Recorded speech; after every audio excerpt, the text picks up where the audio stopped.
I was seated quietly at the table next to my 7-year-old grandson during my son's second wedding. Suddenly, the boy gripped my hand tightly and whispered, "Grandma, I want to leave right now." I asked him, "What is wrong?" He trembled and replied, "Grandma, you did not look under the table, did you?" I slowly lowered my gaze and froze. I took my grandson's hand and we rose in silence. "I'm so glad you are here. If you are watching this video, please like and subscribe to the channel and tell me in the comments where you are listening to my story of revenge from. I want to know how far it has reached." I was sitting in the center of the wedding hall, a ballroom aglow with candlelight, right next to my little grandson, the boy I love more than life itself. Today was the wedding of my son, Alex, to his second wife, Ava. My little boy, Leo, was busy pushing his red toy car back and forth across the immaculate white tablecloth. His clear eyes seemed immersed in a world of his own, where the noise of the adults around him did not exist. I looked at him, and my heart softened. I carefully straightened the tiny bow tie at his neck, a gesture as gentle as if I were caressing the memory of his mother, Maria, whose every tender smile I still recall as if it were yesterday. The soft melody of the jazz band filled the room, blending with the murmur of conversations and the clinking of wine glasses. The ballroom was decorated with impressive luxury, with arrangements of pristine white roses on every table, and the candlelight reflected on the gleaming silver plates. I looked up, searching for Alex. He was busy going from table to table, toasting to thank the guests with a radiant smile that seemed to hide the emptiness I knew he still carried in his heart since Maria left. In the distance, Ava, my son's new wife, stunning in her beaded wedding dress, posed for photos with her friends. Her smile was perfect, without a single cloud, as if the whole world belonged to her. I looked at her and felt something strange in my chest, a strange sensation, but I tried to ignore it, telling myself I was only being overly sensitive. Waiters moved gracefully between the tables, serving more wine, clearing empty plates, and arranging the napkins. An elderly couple sitting at our table turned to me with a kind smile. "How fast Leo is growing up. How old is he now, Betty?" I smiled and replied in a soft voice, "He just turned 7. Time flies. Then I turned to cut a small piece of cake to give to Leo. The boy looked up, his eyes shining with gratitude, but he immediately lowered his head again and continued pushing his toy car, as if that toy was the only place where he felt safe. Suddenly, Leo stopped. His little hand stopped pushing the car, and his round eyes fixed on me with a seriousness that was unusual for him. I was startled. A bad feeling ran through my body. He grabbed my hand tightly. His little fingers were ice cold. In an urgent voice, he whispered, "Grandma, I want to leave right now." His voice trembled as if he were holding back a fear he could not explain. My heart raced. I leaned over him and placed a hand on his shoulder. "What is wrong, my boy?" "Tell me what it is." Leo shuddered, pressing his lips together. Then he whispered so softly that I had to lean my ear close to hear him. "Grandma, you did not look under the table, did you?" His words were like a cold knife through my chest. A terrible anguish began to grow inside me, making it hard to breathe. I tried to stay calm and stroked his hair, but his gaze, the panicked look of a boy of only 7, prevented me from ignoring it. "It is all right, my love. Let your grandma look," I said, trying to make my voice sound calm to soothe him, although my own heart was pounding. Carefully, I lifted the edge of the white tablecloth and looked into the dark space under the table, where the wooden legs of the chairs and Leo's little shoes were swinging, and then I saw it. A small piece of paper folded in 4, lying there, right next to Leo's chair. It was so small it was almost lost in the darkness, but its presence chilled my blood. Leo huddled against me, his small hand gripping my arm as if seeking refuge. I felt his agitated breathing. Every tremor seemed to tell me something was terribly wrong. I crouched down completely, and with a trembling hand I picked up the paper. The people around us were still laughing and toasting, but in that instant my entire world shrank until it was only me, Leo, and that cursed paper in my hand. I unfolded it. The dim candlelight on the table was enough to read the scribbled words. Table 8, add shrimp to the child's serving. Just a few words, but they struck me like a direct punch to the heart. I felt the blood turn to ice in my veins and the air catch in my chest. Leo is severely allergic to shrimp, something my entire family knows perfectly well. A single piece of shrimp would be enough to endanger his life. Who could have written this? Who could be so cruel? right on my son's wedding day. I squeezed Leo's hand, feeling his little fingers tremble in mine. I stood up abruptly, not caring about the surprised looks from those around me. The elderly couple nearby stopped talking and looked at me with concern. I hugged Leo with all my strength, as if I feared he would vanish if I let go. The laughter and music continued, but for me, everything had become a heavy, suffocating silence. Memories of other times flooded my mind, pulling me out of that glowing wedding hall and back to the years when our family was whole. I once believed my son's home would always be filled with laughter, but life, like a sudden gust of wind, extinguished that flame of happiness, leaving me with scars that will never heal. I remember Maria, my first daughter-in-law, like I remember the morning sunlight streaming through the window at dawn. Her smile was tender and warm. She always made me feel like I was in the arms of a true daughter. Maria never raised her voice, never did anything that worried me. She was one of those people who, just by looking at them, made you feel at peace. I still recall those windy afternoons in the suburbs of Phoenix when I would arrive at Alex and Maria's little house. The laughter of Leo, who had just started walking, echoed in the backyard as he chased a colorful rubber ball. Maria would be on the porch with a basket of freshly picked vegetables, smiling as she watched her son. "Mom, Betty, try the chili I made." "See what you think," she would often say to me, her voice full of pride as she placed the warm bowl in front of me. I would sit there eating and talking with her about simple things while Leo crawled on the floor clinging to an old toy car. But the most beautiful and also the most painful memory is the night Leo became very sick. He had a very high fever.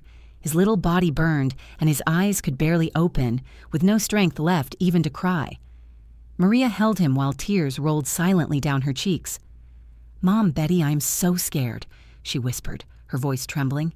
I sat next to her, taking turns placing damp cloths on his forehead, trying to calm her. "Do not worry, honey. The boy is strong. He is going to be all right." But inside, the worry weighed on me like a stone. I stayed up with Maria until dawn, when the first rays of sun appeared and Leo's fever finally broke, and he fell asleep in his mother's arms. Maria turned to me, her eyes red, but with a faint smile. "Thank you, Mom. Without you, I do not know what I would have done." I just took her hand and squeezed it tightly, as if I wanted to tell her that I would always be there for her and for Leo. I thought that this little family would be happy forever, like a song that never ends. But then, one fateful afternoon, everything fell apart. The phone rang while I was washing dishes in the kitchen. The cold voice of a police officer came through the line. "Mrs. Williams, we regret to inform you that there has been an accident." I do not remember how I finished hearing the sentence. I only know that my hands were shaking so much that I dropped a plate on the floor and it shattered. Maria was gone in an instant, struck when a truck that lost control hit her car on the highway outside the city. I stood there paralyzed, feeling the world crumble before me. Maria's funeral was held on a day of torrential rain. The drops fell without stopping, as if the sky itself was crying for her. Leo, who was only 4 years old then, was in my arms, confused, looking at everyone with innocent eyes, not understanding what was happening. "Grandma, where is my mommy?" he asked in his small voice. I hugged him tightly, swallowing my tears, and whispered, "Your mommy is in a very beautiful place, my love." But inside, I felt shattered. Alex, my son, collapsed in front of the coffin, his shoulders shaking, unable to speak. I knew he was trying to be strong, but his gaze was empty, as if a part of his soul had gone with Maria. After that tragedy, Alex changed completely. He buried himself in work. He would leave home very early and would not return until Leo was already asleep. I understood he was running away, trying to fill that immense void in his heart with endless days of work. But Leo, my poor boy, suffered the most. He began to speak less. His gaze was often sad, as if he were waiting for a miracle that would bring his mother back. I became his only support. I took him to school every morning and sat by his bed every night to rock him. "Grandma, tell me a story about my mommy," Leo would often ask me, and I would tell him, my voice sometimes breaking, about the nights when Maria sang him to sleep, or how she carefully cut his fruit into tiny pieces to prepare his favorite dessert. Each story was an effort to keep Maria's presence alive, not only in Leo's memory, but also in my heart. Lucy, my adopted daughter, became a vital part of those days. With her warm spirit and skillful hands, she would often visit, bringing coloring books or cookies she had baked. Lucy loved Leo as though he were her own younger brother. She carried him, taught him to read, and spent hours at the table with him, helping shape his clumsy drawings. "Look, Leo, your house turned out prettier than mine," she would say with laughter in her voice as clear as a bell. Yet sometimes I noticed Lucy watching Alex when he came home silently after long days at work. There was a depth in her eyes, something more than a sisterly gaze. I saw it, but I remained silent. Perhaps I feared that speaking aloud would break the fragile stability holding what was left of our family together.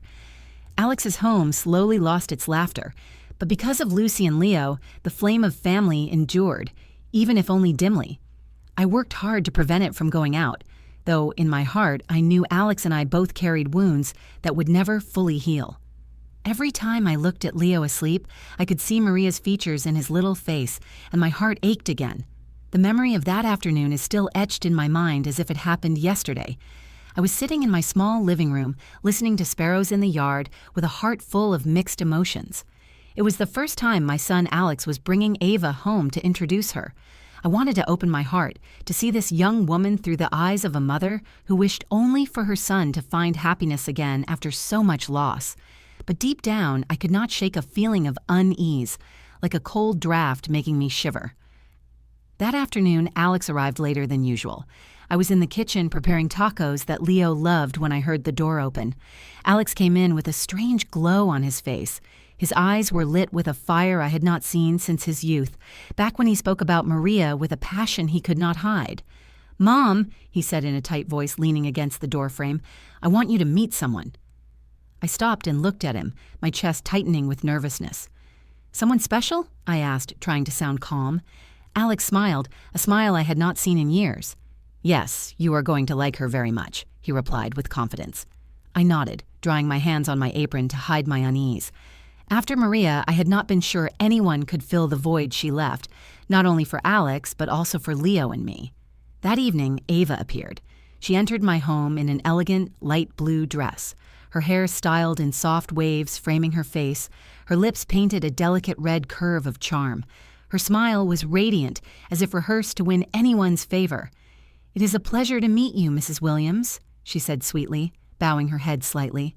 I returned her smile, invited her in, and offered a cup of steaming coffee. "Your home is so cozy," Ava remarked as her eyes roamed across the family photos on the wall, lingering on one of Maria holding a tiny Leo. I nodded, thanking her, though her prolonged stare unsettled me. I was not sure I liked it. Dinner unfolded in an atmosphere I worked hard to keep warm. I laid out dishes I had prepared all afternoon, tacos wrapped in corn tortillas, a platter of enchiladas with red sauce, and a fresh mango salad, Leo's favorite. Alex sat beside Ava, his gaze fixed on her. His joy was unmistakable in every gesture. "Mom, Ava works in marketing at my company." "She is very talented," he said proudly. Ava smiled and delicately served me an enchilada. "Mrs. Williams, this is delicious." "You must teach me how to prepare it," she said warmly. I responded politely, yet inside I remained uneasy. There was something about her voice, her laughter. It all felt like watching a carefully staged play. Leo, who normally chattered endlessly about school, sat at the head of the table in silence, picking at his food without raising his head. He seemed to avoid Ava's gaze, as though retreating to a safe corner. Ava leaned closer, pulled a chocolate bar from her purse, and placed it before him with a dazzling smile. "This is for you, Leo." "It is very good," she said in her sugary tone. But Leo sat still, his little hands tight around his silverware, before turning his face away without touching the chocolate.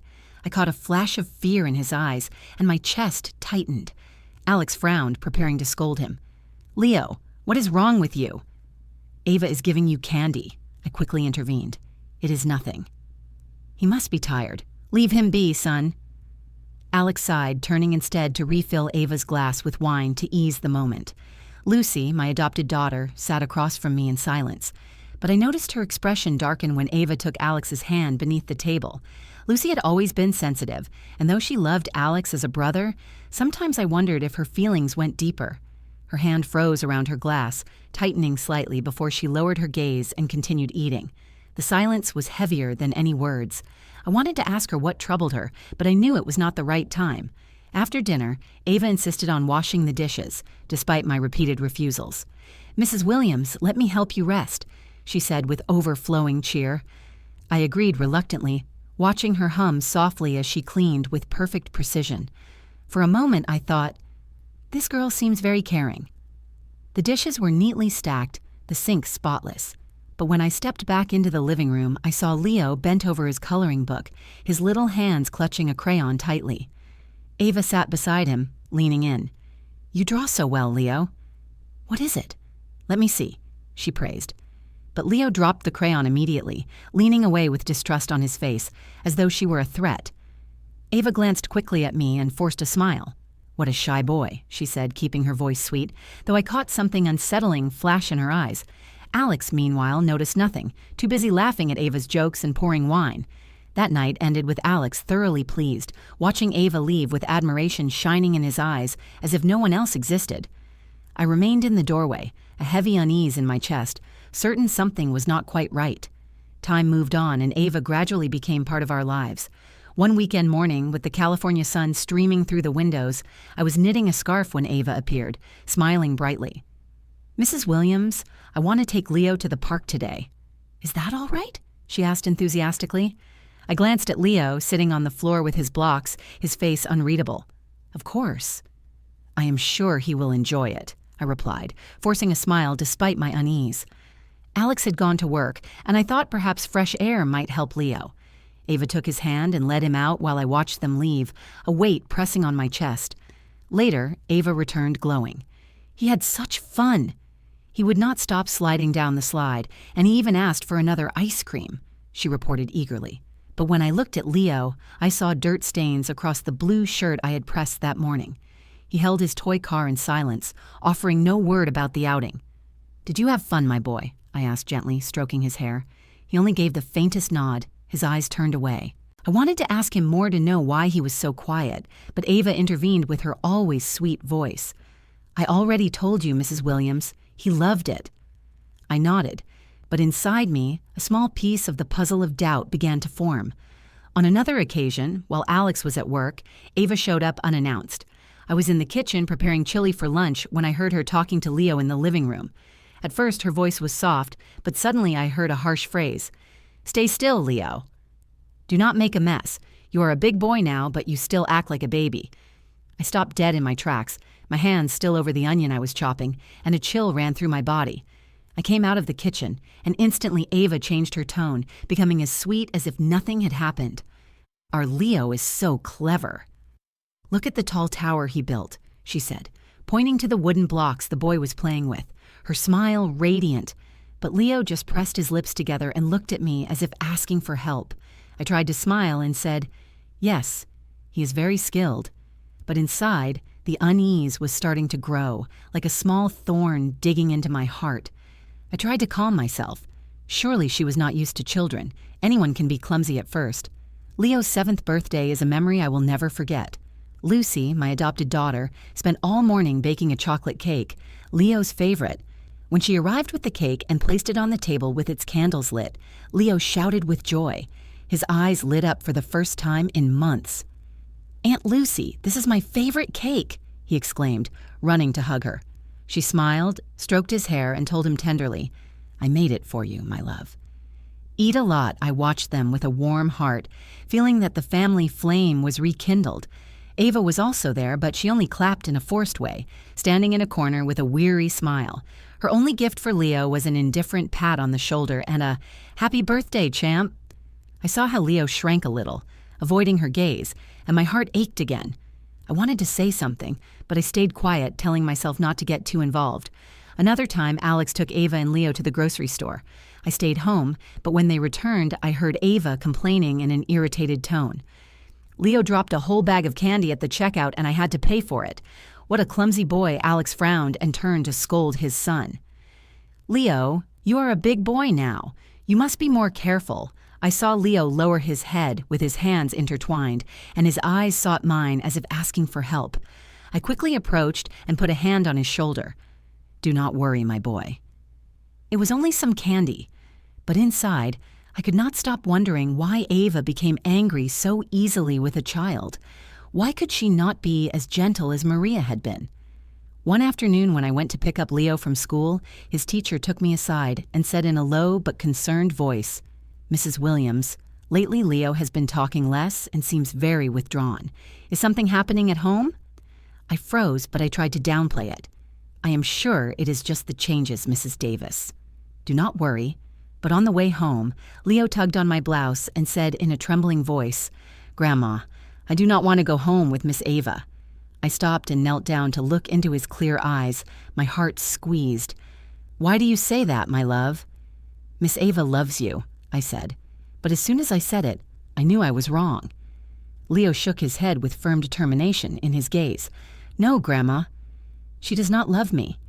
I stroked his hair, trying to calm him. But inside, I could not deny that the boy was telling the truth. Lucy, who was nearby, had heard everything. She turned away in silence, but I saw how her shoulders moved slightly, as if she were holding back a sigh. All those loose pieces, all those little signs, I had seen them, but I had chosen to ignore them. And so the day of my son's wedding arrived. That afternoon, the golden sun of Florida streamed through the large windows, bathing the ballroom in radiant light, as if wanting to celebrate my son's happy day. I was sitting at table number 8 next to my grandson, Leo, and Lucy, my adopted daughter. Leo was playing with his red toy car, whispering a soft, "Vroom, vroom." I looked at him, and my heart filled with tenderness. Lucy, in a simple beige dress, was sitting on the other side, leaning over from time to time to say something in Leo's ear, with a smile as sweet as the morning sun. "Eat another little piece of bread, my boy," she said, breaking off a small piece for him. I smiled at the sight, feeling a little comfort in my heart. Although our family had gone through so much pain, the presence of Lucy and Leo was always the fire that warmed my soul. Alex, my son, dressed in an elegant navy blue suit, was walking between the tables, toasting with relatives. His face was overflowing with happiness. His radiant smile seemed to want to erase the dark years that followed Maria's death. I looked at him, feeling a mix of pride and sadness. I wanted to believe that he had found new happiness, that Ava, the dazzling bride in her beaded wedding dress, would give him a new home. But every time my gaze met Ava's, who was laughing loudly in front of the cameras, never letting go of her wine glass, I felt a small thorn digging into my heart. Her smile was too perfect, like a carefully placed mask. The soft melody of the jazz band played, blending with the lively conversations of the guests. The waiters moved discreetly, serving appetizers, crispy crackers, an aromatic cheese dip, and plates of fresh shrimp elegantly decorated. I noticed that Leo only took a cracker and then carefully pushed the shrimp plate away.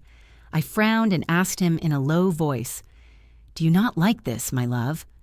The boy shook his head, looking away as if he were hiding something. I wanted to ask him more, but a close relative interrupted, saying cheerfully, "And Leo is behaving well, Betty." "Look how big he has gotten."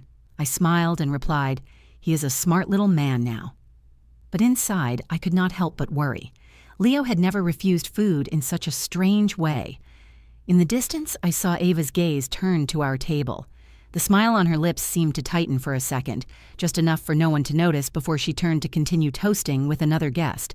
I tried to dismiss my uneasiness, telling myself I was overthinking, but then everything changed in an instant. Leo, who was still playing with his toy car, pushed it too hard, and the toy rolled onto the floor. The boy quickly crouched down to pick it up, but I saw him freeze, his eyes wide, fixed on something under the table. I leaned over to ask him what was wrong when Leo pulled out a small piece of paper, folded in 4 with trembling hands and a pale face. He immediately clung to my hand and whispered urgently, "Grandma, let us go. Please, let us go now." My heart started pounding as if it wanted to jump out of my chest. "What is wrong, my boy?" I asked, trying to stay calm.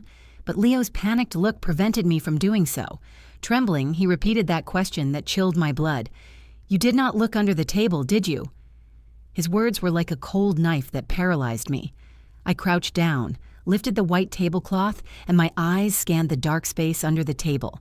The little paper was lying next to his chair, a harmless object but full of menace.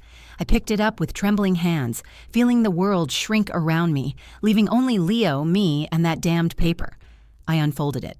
The candlelight was enough to read the scribbled words, "Table, add shrimp to the child's serving." A few words, but they were like an electric shock that ran through my entire body. I subconsciously crumpled the paper in my hand. The music, the laughter, everything around me seemed to sink into an abyss from which I could not escape. Ava, in her dazzling wedding dress, continued to laugh in a corner of the ballroom, raising her glass to toast with a guest as if nothing in the world could worry her. Alex was busy taking photos with his co-workers, his radiant smile confirming that this was the happiest day of his life. But for me, everything in that ballroom was a farce, a curtain that hid the terrible truth I had just discovered. I squeezed the paper tightly, feeling it burn my skin. Leo, the grandson I loved more than my own life, had almost become the victim of an evil plot, right on his father's wedding day. I turned to Lucy, my adopted daughter, who was sitting next to Leo. Her eyes were filled with concern when she saw my expression. "Take care of Leo, please," I said, trying to stay calm, though I knew I could not hide the tremor in my voice. Lucy nodded, pulling Leo closer to her and hugging him tightly like a protective shield. "Where are you going?" she asked me in a low, anguished voice.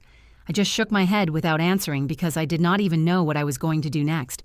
I quickly went out into the hallway, my legs heavy, as if carrying lead, but with my heart pounding, urging me to act. Near the bar, I saw a group of waiters chatting. Their laughter sounded like a painful contrast to the storm raging inside me. I recognized David, the young man who had brought the food to our table several times. He had a kind face and a friendly smile, but at that moment, I could not think about that. I walked straight up to him, put the paper in his face, and asked in a firm voice, "Do you know who sent this paper?" David looked at the paper and his face changed instantly. His carefree smile turned into an expression of panic. "My God, this is my paper," he stammered, his hands shaking as if he wished to seize it from me. "A woman gave it to me, and I accidentally dropped it while I was carrying the tray." His words pierced through the confusion like a ray of light, yet they unsettled me even more. "Who gave it to you?"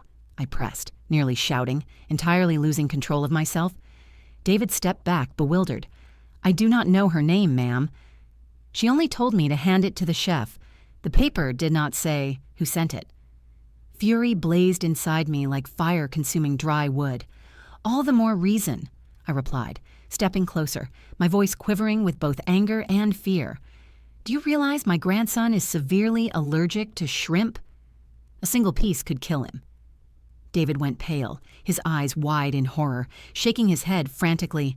"Ma'am, I truly did not know. I simply followed the note. I had no knowledge of anything." His voice faltered, as if he too was trapped inside this nightmare. The other waiters whispered among themselves, exchanging anxious glances. I clenched the paper in my hand, feeling it sear into my palm. I wanted to scream, to tear everything apart, but I knew I could not surrender to rage. Leo was waiting for me, and I had to protect him. From inside the ballroom, the MC's cheerful voice announced the main course. The words struck me as a cruel reminder that time was vanishing, and if I hesitated, a deadly trap awaited Leo. I inhaled deeply, fighting the tremor in my body. Silence was no longer an option. If I failed to act now, I would never forgive myself. I strode back into the ballroom, the paper clutched in my hand like irrefutable evidence of a sinister plot. The candlelight still bathed the hall, and the jazz band's notes mingled with the laughter of guests. Waiters glided among the tables, serving roasted meat and gravy, their aromas rich and enticing. Yet for me, it was all a facade. I sought out Leo, curled beside Lucy, his frightened eyes fixed on me as if I were his sole refuge in the storm. I took his small hand, his trembling fingers pressing into my palm. Then, compelled by an invisible force, I rose abruptly, my voice ringing above the chatter and music. "One moment, please, before we begin to eat. I have something important to clarify." The entire ballroom fell silent as if time had been arrested. All eyes turned to table 8, where I stood with Leo at my side and Lucy seated with a spark of resolve in her eyes. Glasses stilled, conversation ceased, and the thundering of my heart filled the void. I raised the paper high. Its scribbled words were an undeniable accusation. Who wrote this note requesting shrimp be added to the meal of the child at table 8? My voice trembled with indignation, yet I forced it to remain clear and sharp. Whispers rippled through the room like waves over calm water. Guests exchanged baffled looks, their brows knitted in confusion. I felt Leo's gaze on me, silently pleading for protection. Alex rushed forward from another table, a smile collapsing into alarm at my expression. "Mother, what is going on?" he asked, bewildered. I gave him no immediate answer. I laid the paper on the table, sliding it toward him. "Read it yourself," I said harshly, though inside I was unraveling. Alex scanned the note, his face paling as his hands trembled. "What does this mean?" he asked, stunned, shifting his gaze between me and Leo as if grasping for sense. Ava, in her glittering wedding dress, approached, her brow furrowed with an air of feigned surprise. "What is all this? Some tasteless joke?" she murmured, her soft tone betraying the flicker of panic in her eyes. I stared directly at her, my chest tight with fury and dread. "My grandson is allergic to shrimp," I declared, my voice breaking with outrage. "This is no joke. This is attempted murder." My words fell like a thunderclap, casting the hall into silence. Guests gaped in disbelief. Others whispered, their gazes shifting between Ava and me. Ava forced out a brittle laugh, desperate to preserve her composure. "Come now, Mrs. Williams, there is no name on the note. Are you truly going to accept a child's tale of finding it? This is absurd." Her mocking tone tried to paint me as a paranoid old woman. Doubt spread among the guests. Some murmured, "Perhaps it is a misunderstanding." Who would dare something so vile at a wedding? My blood boiled at her audacity. I longed to shout, to rip that wedding gown and expose the truth, yet I steadied myself. For Leo.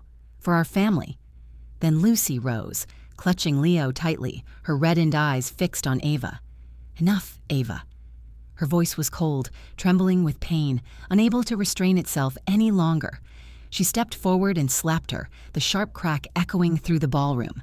The sound shattered the illusion, freezing everyone in place. Ava clasped her cheek, wide-eyed with shock, then turned to Alex, sobbing. "You see? She is mad with jealousy, striking me without cause. What have I done to deserve this?" Lucy stood firm, fists clenched, her voice raw with rage. "The only wicked one here is you. You sought to harm an innocent child at your own wedding." Her words sliced through the air like a blade. Suspicion fell heavy on Ava, her false smile faltering. Alex was motionless, torn between us, his voice unsteady. "Lucy, calm yourself," he murmured, yet uncertainty clouded his eyes. The murmurs swelled like a rising tide, all attention fixed on me, Ava, and trembling Leo in Lucy's arms. Ava strained to keep her mask, but her hands quivered as she spoke. "This is slander. Someone planted that paper to sabotage our wedding." Her tone was sharp, but panic glimmered beneath it, the cracks spreading. My fury erupted. I slammed the table, rattling the glasses. "Enough!" I thundered, my icy voice halting even the jazz band. "David, come here!" The young waiter emerged from the corner, pale and trembling, his eyes darting like a trapped animal. I thrust the paper before him, my voice shaking yet resolute. "Confirm this. Is this the note you received?" David nodded, stammering. "Yes, ma'am." A woman at another table handed it to me, and I dropped it while carrying the tray. His gaze dropped, ashamed. I burned with anger, but forced calm, knowing every eye watched. Ava cut in, sharp and desperate. "You are mistaken. I know nothing of this." But before I could answer, a fragile voice rang out, breaking with sobs. Gloria, Ava's younger sister, rose in tears. "It was not my sister Ava who gave it to me. She told me to hand it to the waiter. I swear I did not know what was written inside." A ripple of astonishment spread. Gasps broke the silence. "My God, how can this be?" someone whispered. I looked at Gloria, my heart aching. She was scarcely 18, her red eyes wide with fear, ensnared in this nightmare. Ava whipped around, fury twisting her face. "Be silent, Gloria! How dare you spread lies to disgrace me?" Her sharp voice faltered, her lips trembling as the truth pressed against her mask. Gloria shrank back, sobbing, her body shaking. "I am not lying, sister. I only did what you asked." Her words pierced through Ava's pretense like a dagger, shocking the hall into silence. An elder relative shook his head, choked with sorrow. To target even an innocent child. How monstrous. Amid the uproar, Lucy stepped forward, holding Leo close. Her voice was like ice. "If you persist in denying this, we can demand the security cameras be checked. The truth will be revealed in moments." Her words struck like a stone thrown into still waters, sending waves of panic through the hall. Ava's face drained of color, her lips pressed tight, her gaze darting for escape. But there was none. Her silence was louder than any denial. Alex stood frozen, his hand trembling upon Leo's shoulder, his face etched in horror as he looked at the woman he had just married. His voice cracked, clinging to the hope it was all some misunderstanding, but his eyes, drifting from the note to Leo, confessed everything he feared to accept. I saw how his heart shattered, just as mine had when the plot was revealed. An uncle rose from his seat, shaking his head with disgust. "Unbelievable! Such wickedness on a day of celebration," he declared, his voice trembling with restrained outrage. After Lucy's challenge regarding the security cameras, a chilling silence descended over the ballroom.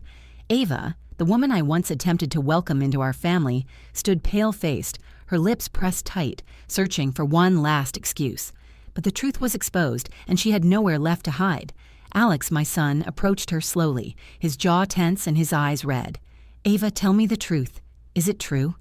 His voice quivered, pleading for a sliver of hope that all of this was some dreadful mistake, yet I knew he already felt the heavy truth deep within his heart. Ava stepped back, forcing a broken smile, her eyes betraying her panic. "You do not believe me?" she whispered, desperately clinging to the last threads of Alex's trust. "This is all their scheme." I did nothing. Her words were hollow, fading like a dying wind before a storm. My heart ached with indignation and sorrow. The woman I believed would bring joy to my son now stood revealed as a stranger, a danger I had failed to see. Lucy, my adopted daughter, placed her hand on Alex's shoulder and spoke with restrained fury. "Leo almost died because of this woman." Her words were sharp as a blade. Ava shrieked desperately, "Be silent! You are only a jealous intruder." But Lucy held her ground, trembling with rage, yet unyielding like a shield before Leo. "How dare you call me jealous?" she replied coldly. "Look this child in the eyes and tell me you did not try to harm him." Leo clung to me tightly, his small hand gripping mine as though fearing the nightmare would swallow him whole. Guests began to rise, the festive atmosphere utterly shattered.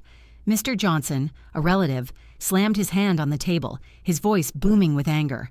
"This is a disgrace." "We cannot ignore this." Murmurs of agreement spread like waves, drowning Ava beneath a sea of contempt. Alex, torn between love and truth, cried out, his voice breaking with grief and rage. "Leo is my son. You tried to kill my son at our wedding." His words pierced Ava's heart and she burst into tears. But I knew those tears came not from remorse, but from exposure. I placed the paper firmly on the table and declared, my voice resolute, "Anyone who attempts to harm my grandson forfeits their right to ever step into this family again." My words echoed with the force of a verdict.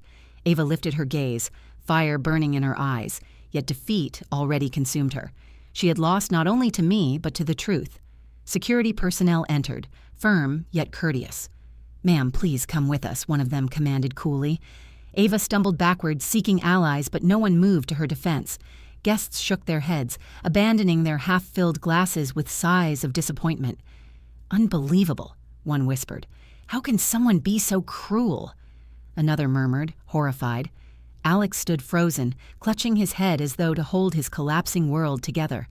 At last he fell to his knees before Leo, his voice choked with remorse. "Son, forgive me. Forgive me for not protecting you." Tears streamed down his face, and I felt my own heart split apart. I lifted Alex, pressing his shoulders with steady strength. "We stopped it in time," I said solemnly. "This false happiness ends here."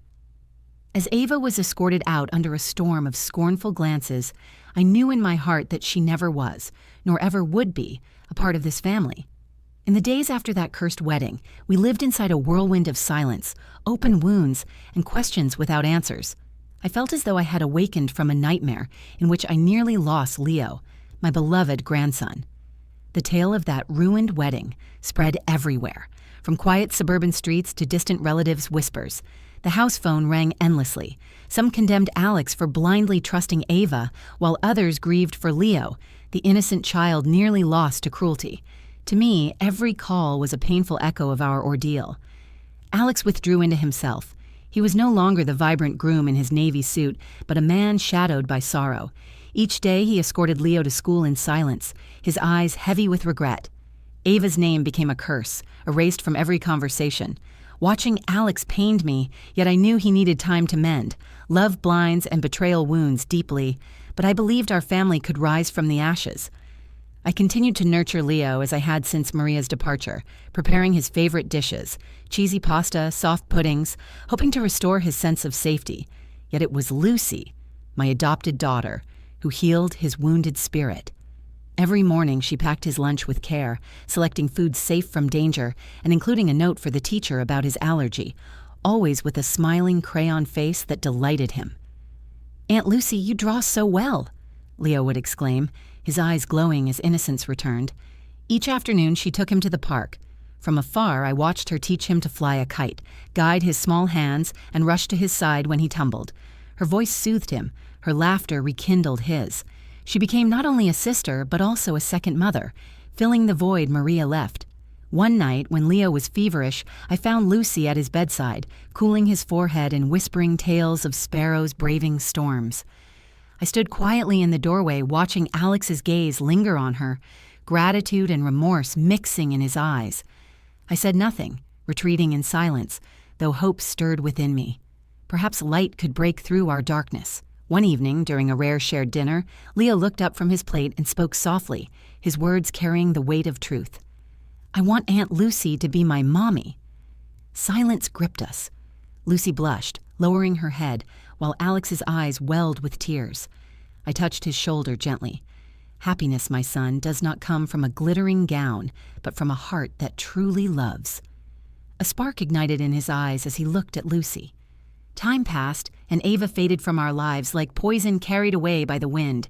Leo thrived again, inseparable from Lucy, clutching his toy car and the drawings she made. I watched him play, relieved yet haunted by what he had endured. One day, Alex clasped Lucy's hand and stood before me. His voice trembled, yet firm. "Mother, I was blind. I endangered Leo, but I cannot lose the one who has truly stood by us." Lucy lowered her gaze, blushing, though a radiant smile lit her lips. Tears blurred my vision as I answered, "Son, all I desire is your happiness, and Leo's." That night I gazed at the silver moon and whispered, "Family is not always bound by blood, but by love and courage." The kite Lucy and Leo once flew still swayed in the yard, a reminder that even scarred hearts can heal. Betrayals may break us, but true love restores us. Family is forged through sacrifice and kindness, not appearances. If you were in my place, would you have chosen silence or spoken out? Remember, a single act of courage can save a life, and kindness can end even the darkest nights. Names and places have been changed to protect identities. I share this not to judge, but to remind. Listen to your heart, for it can light the way. May God bless us all, and may courage always guide us toward brighter days. Meanwhile, I leave you with two of the channel's most cherished stories. I am certain they will move you deeply.